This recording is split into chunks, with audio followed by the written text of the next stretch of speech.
This is SLAYsmr, which combines two things that I love dearly: horror movies and ASMR.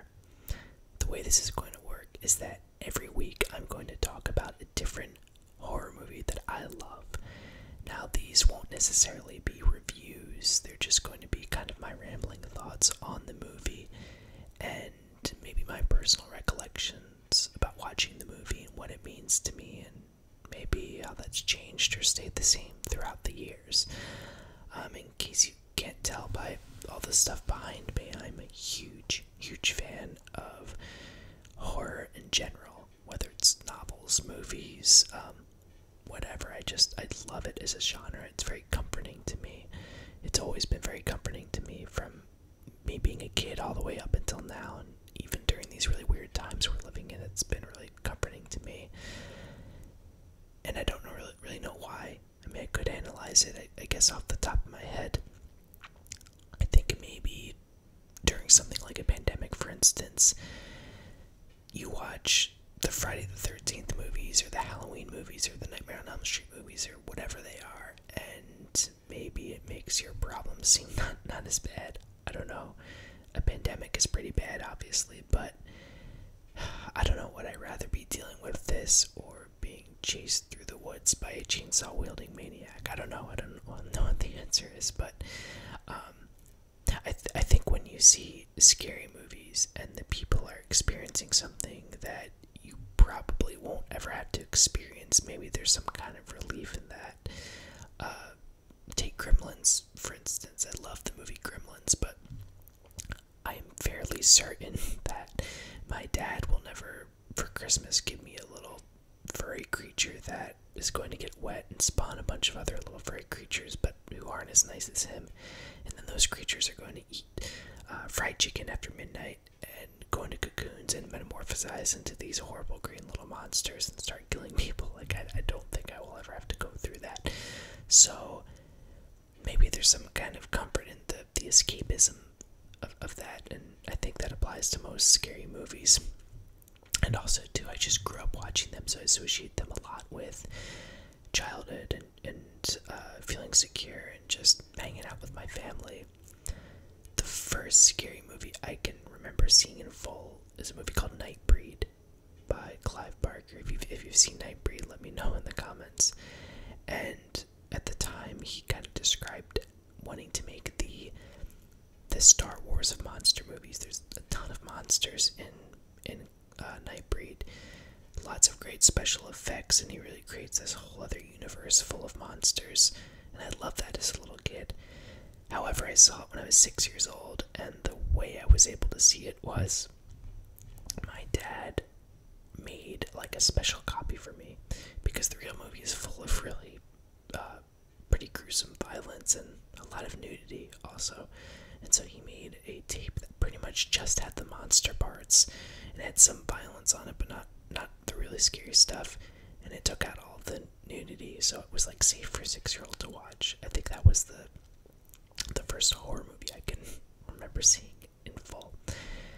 And today we're going to talk about my favorite horror movie, which is Halloween by John Carpenter, 1978.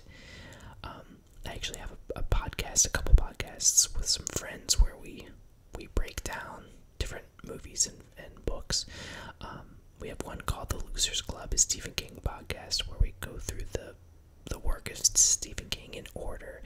And we have these really elaborate 3 to 4 hour conversations about each book, and we cover his movies also. And then the other one is called Halloweenies. It's named after the Halloween series, and every season we go over a different franchise. So the first season we did Halloween, the second season we did A Nightmare on Elm Street, and the third season, which we're in now, we're doing Friday the 13th. So as you can see, I'm someone who loves scary movies and just scariness in general, and I also love ASMR.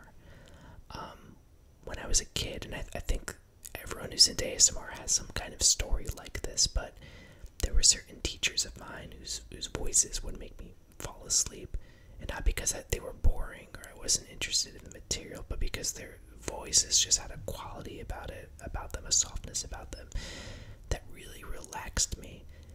And I always thought I was like weird for that. And then as I got older, you of course find out there's actually a name for that, which is ASMR. And back in 2015, I was getting dizzy a lot, kind of getting these headaches, and I was convinced that something was physically wrong with me, and I saw a bunch of different doctors about it. And of course, they did all these tests and nothing was wrong with me. And one doctor finally said, "You seem stressed out, you seem kind of anxious." And at first I really disagreed with her, but I looked into that and got some help with that, and she was right, and I discovered something that really calmed me down and made me feel not dizzy and not anxious was watching ASMR. There was a Vox article at the time that was describing what the phenomena was, and it sounded like what I had experienced when I heard certain sounds or certain types of voices. And I think, like a lot of people, I think the first ASMR artist I really got into was Gentle Whispering. I think that was the one that was covered in Vox. And from there I got into GB ASMR and Raffy Taffy. I love Maddie Tinkles, ALB and Whisperland. I mean, there's this whole just insane community of ASMR artists on YouTube.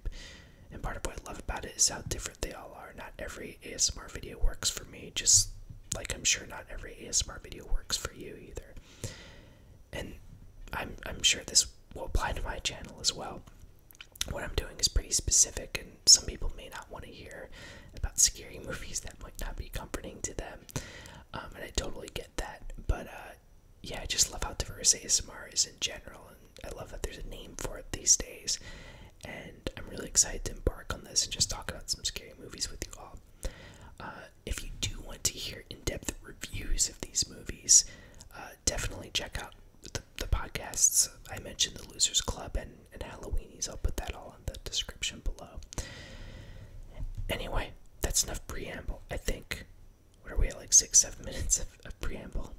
We are here today to talk about Halloween 1978, directed by John Carpenter, written by John Carpenter and his partner at the time, Debra Hill. I'm not going to be giving a lot of plot summary, at least I don't think, of these movies. However, I'm sure there will be spoilers, so if you haven't seen Halloween and you're thinking about watching it and you don't want to be spoiled about what happens, maybe don't watch this episode. Although, hey, it's my first episode, I need viewers, right? I'm just kidding. The premise of Halloween is very simple, and I think that's why people love it.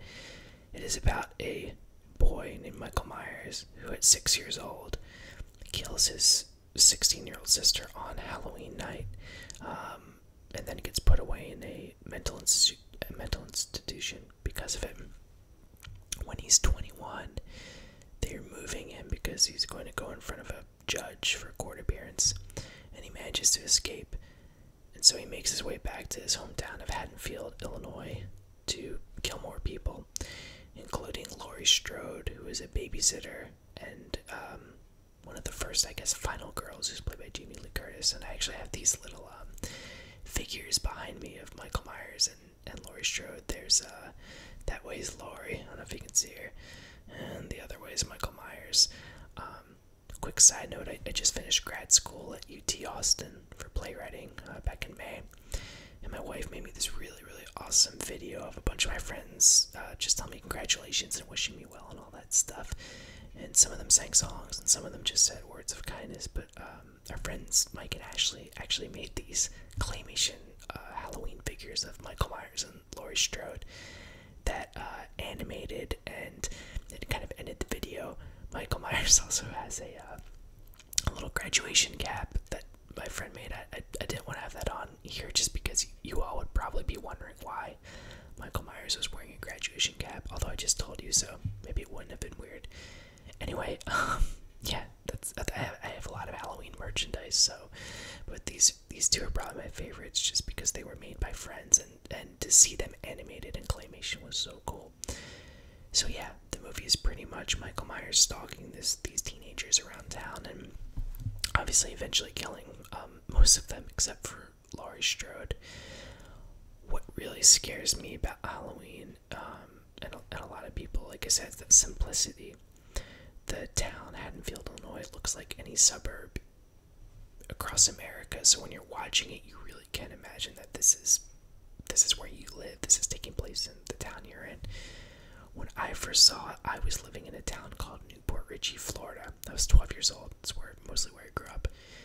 And so many houses in Florida have these big sliding glass doors out back that at night you'll see little tree frogs and lizards stick to, and mosquitoes and all that, sometimes bats. It's just these doors that open up onto wilderness, which can be really freaky sometimes. The house I lived in was actually adjacent to a nature preserve, so they couldn't build it all behind us. Our entire backyard was just woods, like unending woods. And I watched Halloween when my parents weren't home. I begged them to rent it for me, and they did, but I watched it while they were out at a party or something.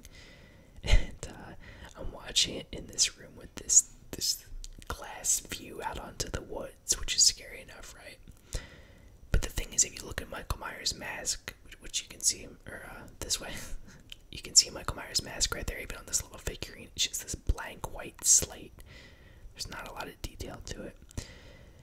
And what really scared me was that once his mask is revealed in the movie, we had like just kind of a little light in our backyard in this wooded area, and it just looked like this floating white orb. So I kept looking over, and I would think that was Michael Myers' mask. And after the movie, anytime I found myself walking around our neighborhood at night, or visiting a friend's house, or whatever else, anytime I saw like a street light or a bug light or just any light hovering in the darkness, I always thought it was Michael Myers' face.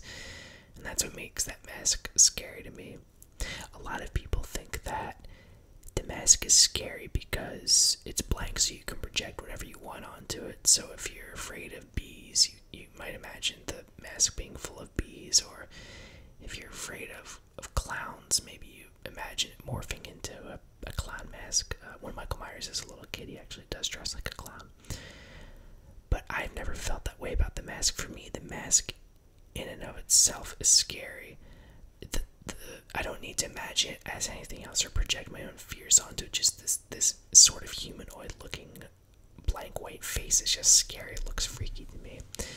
It's funny because the mask, as any Halloween fan will tell you, it was actually a William Shatner mask from the show Star Trek that they bought, and they punched out the hair and they made the eye holes a little bigger and they painted it white, and that's how the mask was born. And I always think that's funny because if I'm thinking of the 60s or the 70s or whatever, and I'm a huge Star Trek fan, I want to go as Captain James Tiberius Kirk for Halloween. I don't know if I would wear a mask. Like I would find the Star Trek shirt and put on some black pants and maybe take my TV remote control, is it for the phaser or taser or whatever it's called, and that would be enough. I feel like people will know that I'm being Captain Kirk, or at least someone from Star Trek. It's funny to me to wear a mask of a pretty normal looking human person. I would like to see a picture of someone who actually wore that costume in the 70s, but nevertheless, if we didn't have that mask, we would not have Michael Myers' mask, and that mask is one of the scariest images to me in the world. And like I said, Haddonfield, Illinois could be anyone's town in the country. Debra Hill, one of the co-writers of the movie, she actually grew up in Haddonfield, New Jersey, and I'm from New Jersey originally, and I actually had an aunt that lived in Haddonfield, New Jersey. And growing up, I would walk around Haddonfield, New Jersey, and that felt like Haddonfield, Illinois to me. The houses are a little bit more stately. They're a little bit bigger, but it still has that kind of Everytown, USA feel to it. And it's funny, it's called Haddonfield. Haddonfield, New Jersey was named Haddonfield because a paleontologist discovered the hadrosaur there back in the day, which is one of those like duck-billed dinosaurs. So the town is kind of named after a dinosaur, or I guess maybe the guy who discovered the dinosaur. And if you go in the town square in Haddonfield, they have a really cool, colorful statue of a hadrosaur. It's a really neat place. I'm really into Bruce Springsteen. If you like Bruce Springsteen, his album Darkness on the Edge of Town, the cover, it's just him standing in a house that was shot in a house in Haddonfield, New Jersey. Haddonfield, Illinois Illinois, though, was filmed in South Pasadena, California. And South Pasadena is kind of known as being a really effective Midwestern stand-in in California. So if you're filming a movie in Los Angeles, but you really need it to look like Middle America, you can film in South Pasadena. It's not far, it's about 20 minutes from Los Angeles, but it really does look like the Midwest, just with a lot more palm trees. Pee-wee's Big Adventure was filmed there. Step Brothers was filmed there. I don't think Step Brothers takes place in the Midwest necessarily, but it has that small town look. I actually found myself one time getting to go to South Pasadena. My wife and I were in Los Angeles. She was on a business trip, and she left a day before I did. So I was gonna go to Disneyland, but it was kind of expensive. And I decided, I'm gonna go find the place where Halloween was filmed and just, see the Michael Myers house. In the film, the house is very iconic because when Michael escapes, he goes back and kind of camps out there as he does his business. So I'm driving, and it's just like the LA. I don't know what highway it's off of, but it's like a pretty typical LA sprawl, LA road. And you get off at the exit, and it is so weird because all of a sudden you feel like you're in the 70s and you feel like you're in the Midwest. You're in Haddonfield, and I pulled off. I went to the Myers house, and it's funny because it's like a dental office or something now. And so you go up to the stairs, and they have a sign that's like, we appreciate that you're fans. Please take as many pictures as you want, but don't come in here. It's a place of work. And so I of course imagined a bunch of dentists just in Michael Myers mask, like something out of a David Lynch movie. And I don't think it's the original location of the house. The house actually got moved. It was somewhere else in South Pasadena.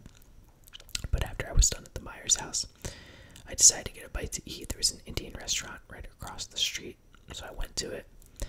And as I'm sitting there eating, I kept thinking I'd really like to see some other locations from Halloween, and I found a website that had all of them listed out. And the place I actually wanted to see most was this intersection in the movie where there's a hardware store. So in the movie, Michael gets his knife and his mask and his ropes from this hardware store.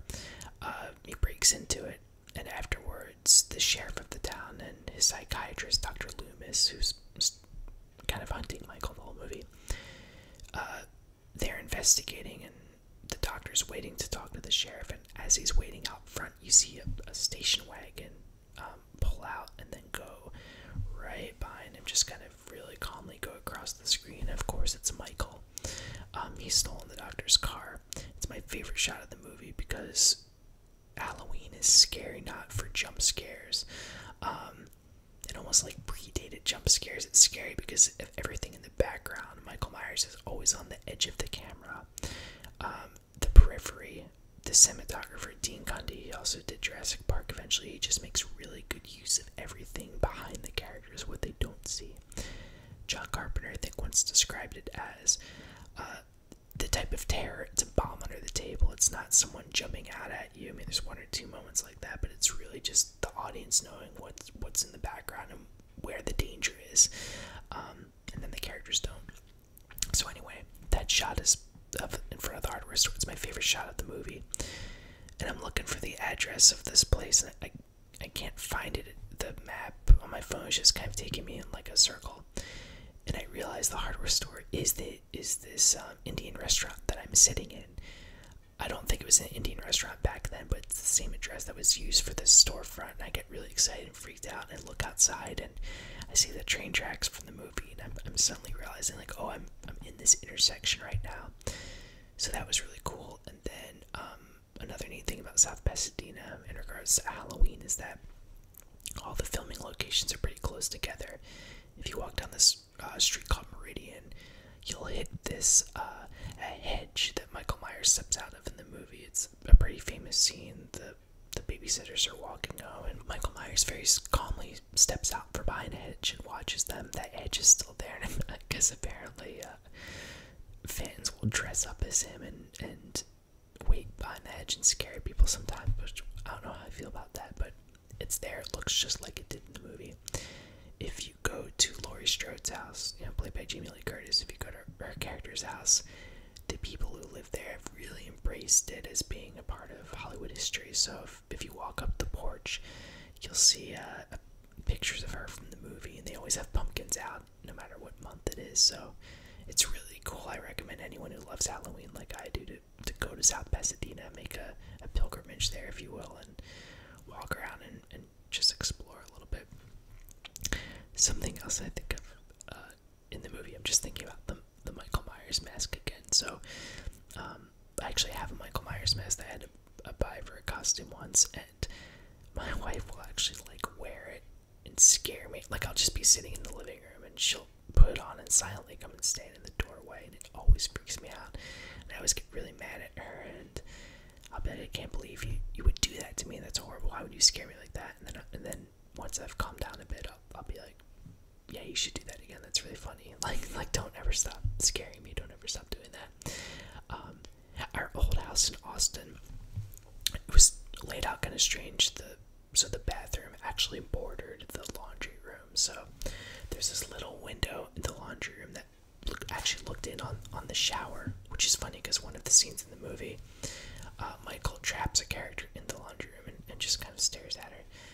So anyway, I would be taking a shower, and I would just feel this presence next to me, and I would know it was my wife in the Michael Myers mask, and I would just sit there and with the water running and go, okay, I know if I look to my left, I'm going to see Michael Myers peeking in on me, and I know it's my wife, so I shouldn't be scared of it, right? But even knowing that, it would still scare me. I would look over and just get really mad that she did that, but then laugh about it later. Yeah, so as you can see, very, very, very terrified of the movie. When I think back to why I wanted to watch Halloween in the first place, why I begged my parents to watch it, back when Blockbuster Video was still around, they were selling like a box set, I think, a VHS box set of the movie and its sequels. I think it even had its like own video box, like it was like a shot from the movie with Laurie and Michael, and there's a Blockbuster Video on the side. And as they're advertising these, all they really showed was probably the most famous shot of the movie. It's toward the end, and Laurie has seemingly defeated Michael a couple of times. She's gotten him in the neck with a sewing needle. She's used his knife to stab him, and she thinks he's finally dead. And of course he's not, but so she's waiting for the cops to come, and once again we're talking about these great background shots. She's waiting for the cops to come, and he's in the background, his prone body, and as she's waiting, like silently, his body's just there. He sits up, and then he turns his head toward her, super silently. It's so freaky. And I remember this Blockbuster commercial, it just kind of showed that, and it said Halloween, and I had no idea what the movie was about or anything. It just looked really freaky. I couldn't even tell that Michael was wearing a mask. I thought that was just like his face, because that's what's freaky about his mask, is from a distance, you can't tell if it's a mask or not. It may just be a human, may just be Captain Kirk staring at you. So anyways, saw that.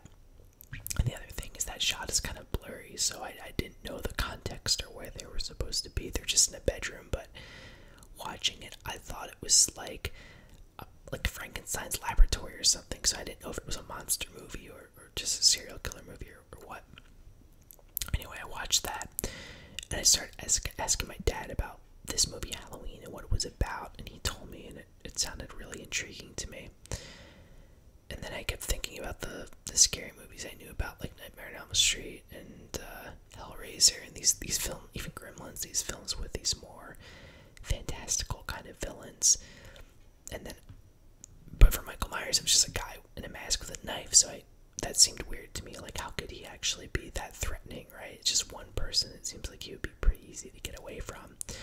And so I asked my dad about that. I'm like, well, how does he get people? Because he doesn't seem as powerful as something like Freddy or Jason or even Leatherface. And my dad said something to me that I remember we were in like a Home Depot or something. We were walking around, and I'm asking him, and he said something that still sticks with me. He said, Michael Myers gets people into situations they can't get out of. So in the movie, you know, he kills people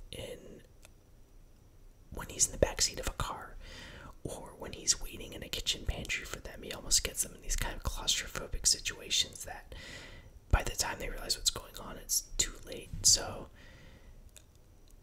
after he said that, that just became so intriguing to me. I almost wanted to see, oh God, like the normality of that. How does he do that? And once again, it goes back to you being able to put yourself in those characters' shoes, because it looked like a suburb, because it looked like my suburb, because the actors in the movie, they really did just look like high schoolers. They weren't especially glamorous or over the top looking. They looked like friends I knew. And because of all that, that's what makes Halloween scary, and that's not an especially original or innovative thought. I mean, lots of people have said that, but yeah, once again, it's that kind of small town ubiquity, and that unfortunately goes away a little bit as the movies start to progress. I will say I have a soft spot for pretty much every Halloween movie, with the exception of maybe Resurrection. There are things I like in all the movies, and some of them I really just love, full stop. But I will say most of them get very much away from Michael Myers' roots as it goes on. He just becomes this non-stop killing machine, as opposed to this silent force that's kind of making its way through everyday suburbia, and that's what's really freaky. Also, just some of the song choices too. I mean, people always talk about the score for Halloween, the da da da da da da da, and no matter where I hear that, it freaks me out.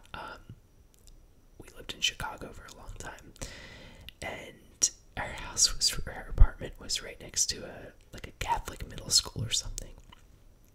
They had a fall dance, so it was around like Halloween time, and I'm just sitting there up late watching TV or something, and I can hear all the music that they're playing in the gym, and I suddenly hear this dance remix of the Halloween theme. So it's like the da da da da da da da, but it's got like a heavy bass track under it, so it's like do do do do do, you know, really goofy kind of stuff. That was a thing for a while, and in the 90s, I remember they would just take a scary movie theme like Nightmare on Elm Street or Phantasm or Exorcist or Halloween, and just put like a crappy techno beat under it. So you think that wouldn't be scary at all, right? But even just hearing this like watered down techno version of the song really scared me. The band Rage Against the Machine, on their album The Battle of Los Angeles, they have a song called Ashes in the Fall, and it opens up with a guitar line that's very similar to the Halloween theme. It's like ding dun dun ding dun dun ding. Hearing that as a kid, listening to that on my Discman, I felt like I suddenly felt like Michael Myers had somehow invaded my headphones. That theme just never fails to scare me from the get-go. And once again, as the series goes on, all the movies, I think almost all of them, use that theme in some kind of way, but they elaborate on it. But man, nothing's like that original one. Also, you hear the song "Don't Fear the Reaper," and when two characters are driving around in a car.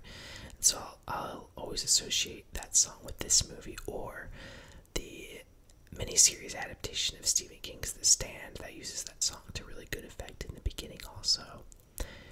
This is a little side note, but I watched The Stand at the beginning of the pandemic, which you think would be an awful idea because it's about a pandemic, but it weirdly made me feel a little bit better about COVID-19. I don't get me wrong, COVID-19 is serious and it's horrible, and I want it to be over just as much as everyone, and you know, I'm being safe and all that stuff. But watching The Stand, a movie where 99% of the world's population gets wiped out, like if you're exposed to this disease in any kind of way, it's a death sentence.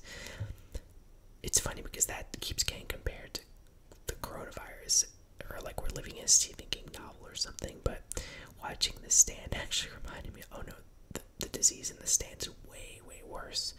What we're dealing with is really bad, but it's nowhere near as deadly as what happens in The Stand. So I was actually happy I watched that. It made me feel a little bit better, I guess, about what's going on, but who knows.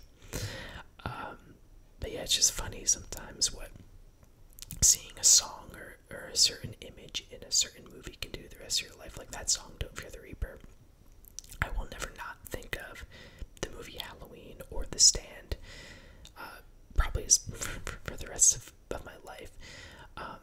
Maybe I'll get to it eventually, but in Halloween 2, which is the next film, and it takes place on the same night as the sequel I really love, they actually used the old Chordette song, Mr. Sandman, and it's even freakier than Don't Fear the Reaper. And I think because Mr. Sandman is so poppy and happy sounding, and it's used in this really dark movie, that just makes me really afraid of that song. Like, if that song comes on, no matter what the context is, I freak out. I think that, and the Halloween theme, I just think Michael Myers is gonna emerge from wherever I am and just come after me. I guess it's similar to listening to if you were in the ocean and listening to the Jaws theme, right? But yeah, Mr. Sandman, that song really, really freaks me out. That's all because of Halloween. But yeah, so that's my experience with the movie, and as I've gone on, as life has gone on, I think I'm still scared of it for similar reasons. Other horror movies, they start to scare you for different reasons as you get older. Like The Exorcist, for instance. When I was little, I was more scared of the demonic aspect of it. But as I've gotten older, just this idea of having a sick loved one in the other room is really scary to me. But now with Halloween, I think Halloween scares me for the same reasons today that it did all the way back in, 1996 when I first saw it. And once again, I think it's because of that ubiquity, how simple it is, how we can all put ourselves in these characters' shoes, because where they live looks like where we live, and the person coming after them, it just has a mask and coveralls. Once again, it gets a little crazy as the movies go on. You get druid cults and all this other stuff in there, but at least with that first one, I can still picture that movie happening to me even today, which is why it's a stone cold classic. It's why it's my favorite horror movie of all time. It's why it's, I think, my favorite movie of all time, and it's why I've enjoyed talking to you today about it. Hopefully you're asleep, or if you're not asleep, maybe you're at least relaxed and engaged by some of my ramblings about this movie. I'm hoping this will be a weekly thing, and if you have a particular movie you'd like to hear me talk about, feel free to leave it in the comments. If it's a horror movie I don't like, maybe I'll trash it for a little bit. I'm just kidding. If it's one I haven't seen, maybe I'll seek it out. If it's one I've seen and love, then maybe I'll talk about it. I feel like I should have some kind of sign-off, right? I feel like all the great ASMR artists have that, but maybe they didn't have it in the beginning. Maybe, like, I don't know if GB was doing her finger flutters right away, or yeah, I don't know if that's something you work toward if you eventually figure out what your closing is. So maybe we'll get there eventually. But in the meantime, thank you for watching. I hope this has relaxed you or interested you or helped you fall asleep. And more importantly than anything, I hope you're staying safe and healthy and mentally engaged and all that good stuff. So thank you. Don't let the boogeyman get you. We'll see you next time.